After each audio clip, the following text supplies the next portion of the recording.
గోడు తెలిసేనా ఈసీ కటే ఇక ఇక నీవాకిలి కదా కదా గగనమే దహనమై జల జల కురవని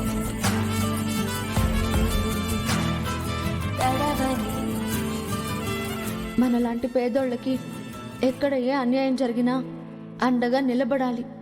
అందుకే నేను లాయర్ అవుతాను. నువ్వు చదువుకోవాలి, గొప్పదానివి కావాలి, చాలా చాలా గొప్పదానివి కావాలి. డెఫినెట్ గా నువ్వు జీవితంలో మంచి లాయర్ అవుతావు. మీ నాన్నగారు ఏ తప్పు చేయలేదు. ఆయన్ని ఖచ్చితంగా బయటకు తీసుకొస్తావు. నువ్వు సర్టిఫికెట్ తీసుకోగానే ఒక్క 5 నిమిషాలు మన కాలేజీ గురించి, సాధించిన విజయం గురించి ఒక చిన్న స్పీచ్ ఇవ్వాలి.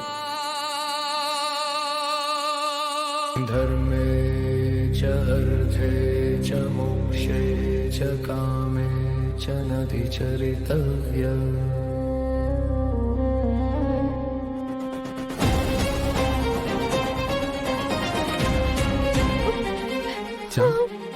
ఎందుకు ఏడుస్తున్నావు? ఏమైంది బాబు?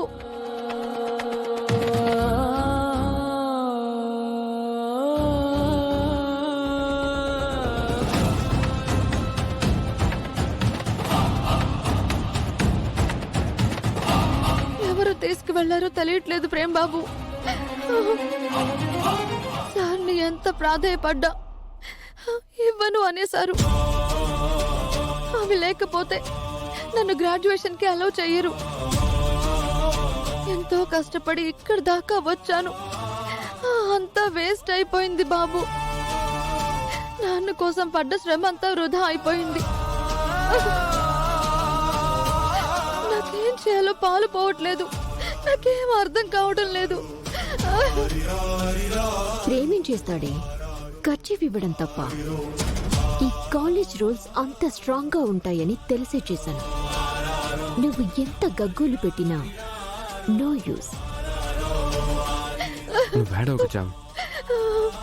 నువ్విలా ఏడుస్తుంటే నేను చూడలేను. చూడలేవా నిన్ను? మరి ఇంకేం చెయ్యను బాబు, అంతా అయిపోయింది.